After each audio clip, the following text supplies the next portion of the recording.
All right, it is day 1 of 30 days of living in a tent on our farm, and I have the tent set up, and we knew that it was probably going to leak, and it is leaking. We have a tarp for it.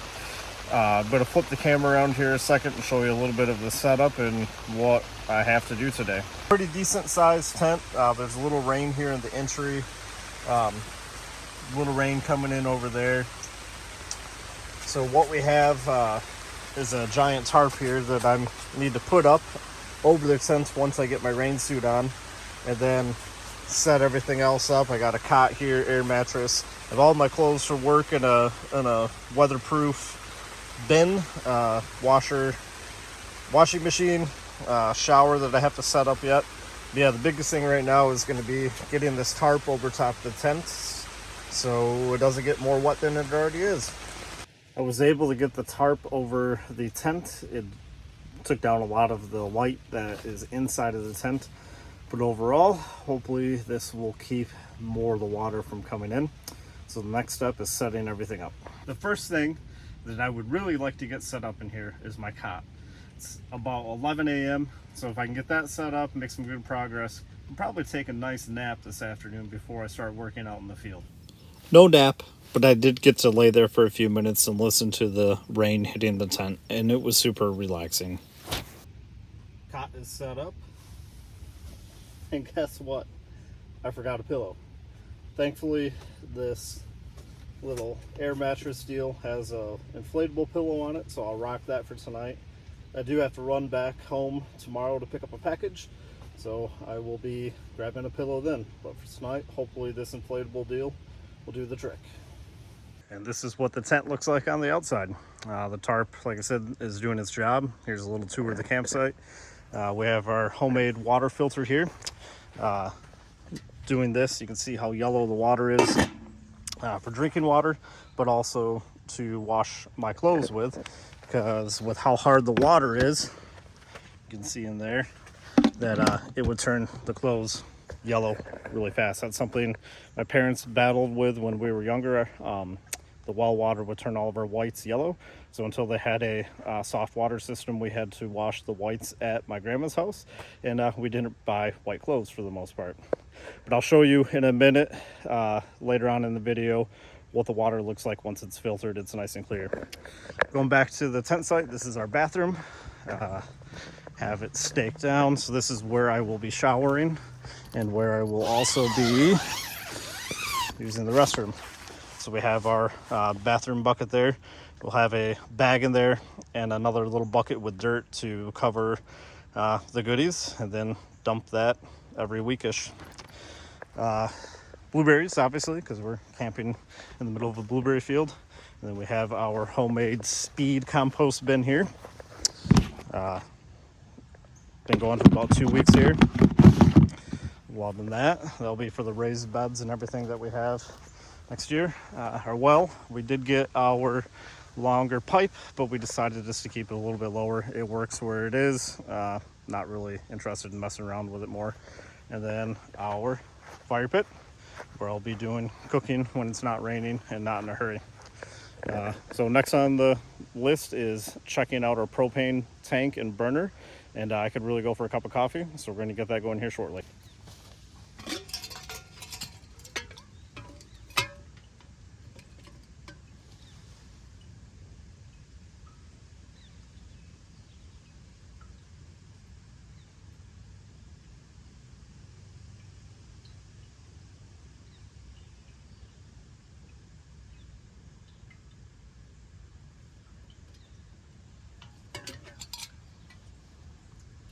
Need to get that a little higher, huh?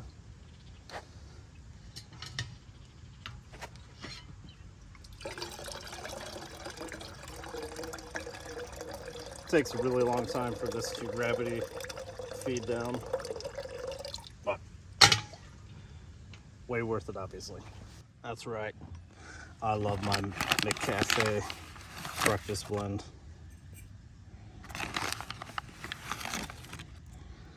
Never really realized how difficult it was to film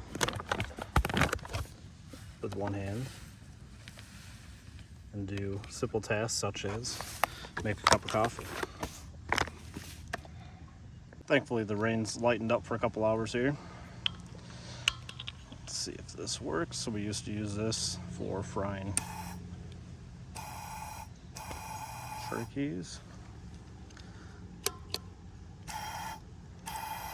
And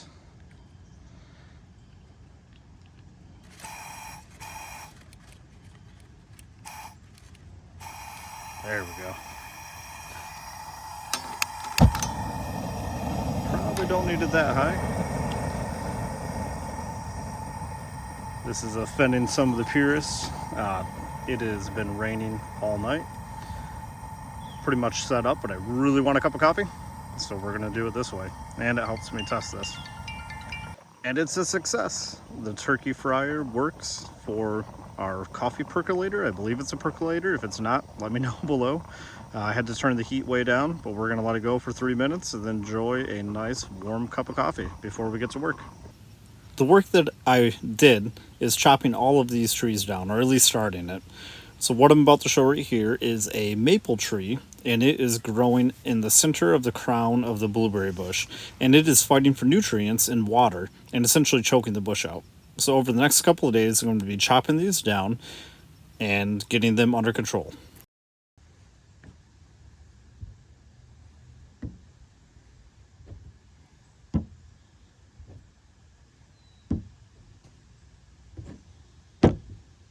I am absolutely starving. I was able to get 3 rows of the trees cut down, and now it's time to make some dinner. So I have some potatoes all set, ready to go.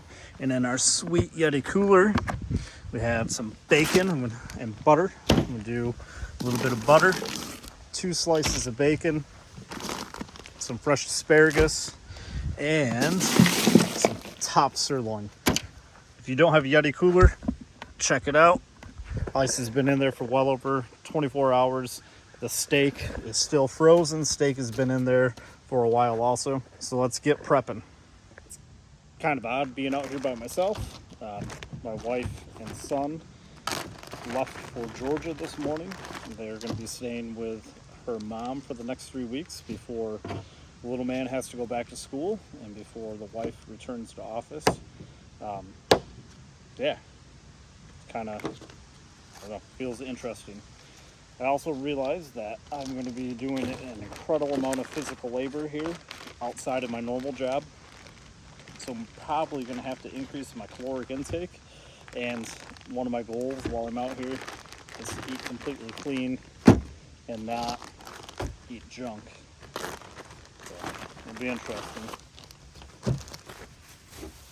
Yeti cooler is definitely a must-have. We had a little plastic Costco special, and ice would melt within a couple hours, and I think we might have gotten sick one day, or a little stomach bug, because some bacon may have gotten a little too warm over the night, and trying to be very frugal with this project, and did not like the idea of the cost of a Yeti cooler, but really had no other option if we're not going to use electricity.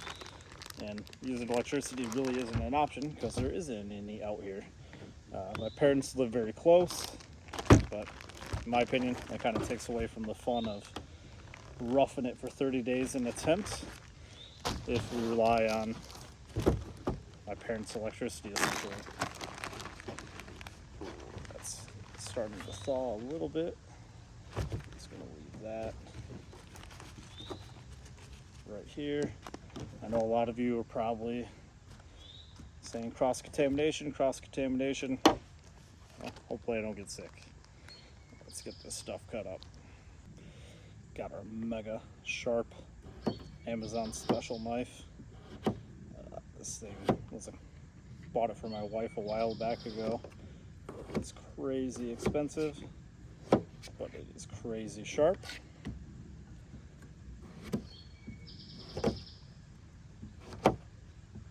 Last thing I want to do is cut myself out here.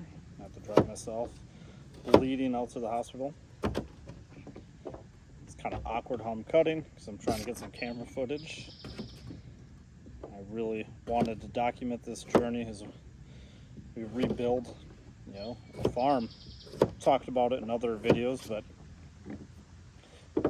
I'm the 4th generation to farm this, and my son will be the 5th. We're gonna take it a slightly different route. Ow, mosquitoes are killing me. Traditionally, it was blueberries the entire time. We're gonna keep some blueberries, but we're also gonna incorporate a lot of hydroponic stuff, flowers, other fruits, and try to self-sustain also. So I guess technically it's kind of a farm slash homestead, or is that really, is that the same thing? I'm not sure.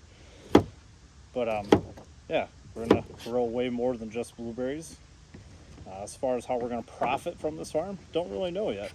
Biggest thing is just getting everything back in order, and you can kind of tell by how the trees have grown up that it's not been taken care of very much for the past couple of years. Sounds like it's nice and ready. Let's put our first piece of bacon in there. Oh yeah, listen to that. Ooh. Sounds amazing. It's gonna taste amazing.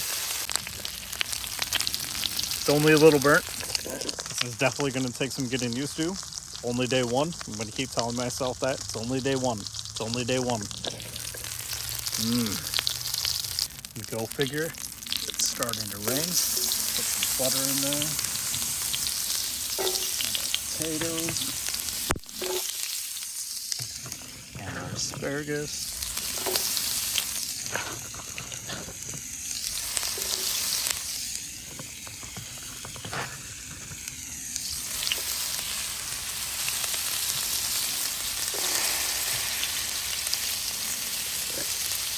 Potatoes and asparagus are cooking beautifully. I'm going to add the top sirloin.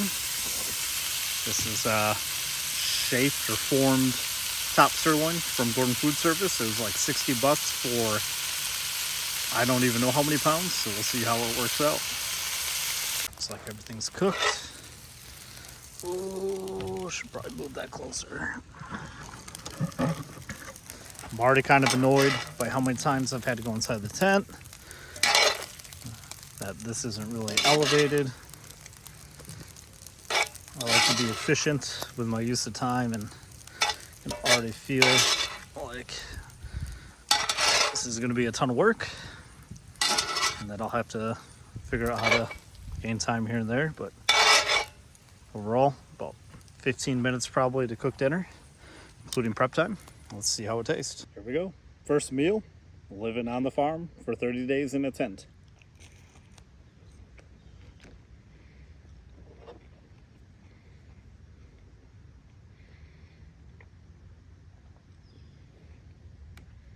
The bacon kind of cooled down, but still tastes good. I'm super curious to see how this meat, potato, how this tastes.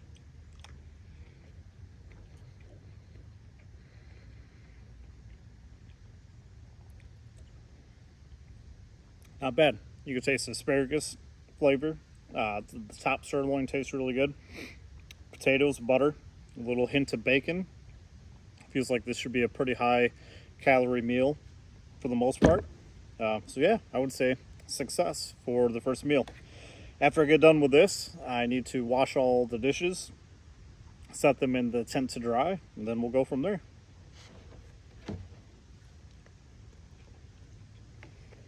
It is getting seriously cold out, and I did not bring a jacket or a heavy hoodie or, I don't know, anything, warm besides my work polos and t-shirts. I have this, but it's dirty clothes, and I was planning on washing it tomorrow. So yeah, probably going to be an interesting night as the temperature continues to drop. Pretty dang cold for early August, but it looks like it's going to warm up as the week progresses. I just have a little bin here. I already put some Dawn dish soap in it. Just essentially using a rag to clean the dishes. Then I'll rinse them off with fresh water, dry them, put them back in the tent. Hopefully I'll only be using one plate, one cutting board, just to minimize doing dishes and storage space, essentially. So yeah. And just like that, day one is over. I can't believe the 12 hours have come and gone. Sitting in the tent, it's obviously dark outside. Getting the footage together for the video. If you've made it this far, thank you for watching. Give us a thumbs up, subscribe. We're super pumped to share our journey of rebuilding this farm with you, and we cannot wait to see what tomorrow brings. Boom.